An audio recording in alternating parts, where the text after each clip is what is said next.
In business school, professors and startup founders preach one holy commandment like gospel: the first mover advantage. The belief that inventing a technology first allows you to lock down distribution, secure patents, and build an untouchable monopoly. Yet business history tells a far more brutal story. In 1975, a Kodak engineer invented the first digital camera.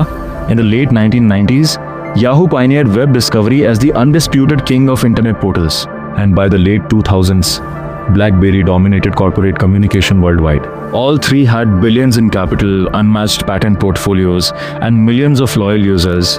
Yet within a few short years, every single one of them was ruthlessly stripped of relevance. The common assumption is that their leaders simply grew lazy and arrogant, but the reality is far more structural. These giants collapsed precisely because they were the pioneers who had to pay the heavy pioneer tax of educating consumers, absorbing unproven R&D failures and locking themselves into primitive architectures. While they exhausted their capital clearing the jungle, fast followers and last movers quietly drove down the paved highway they left behind, optimized the technology, and captured the entire market's profit. For Eastman Kodak, the downfall was rooted in Clayton Christensen's classic innovator's dilemma.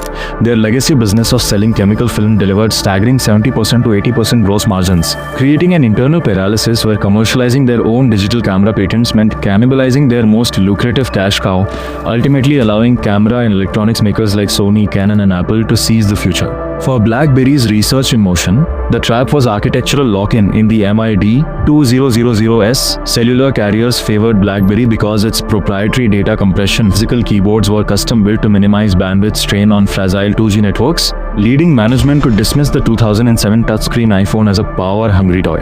BlackBerry mistook a temporary network constraint for a permanent law of physics, leaving them trapped in legacy hardware tooling when 3G and 4G bandwidth expanded.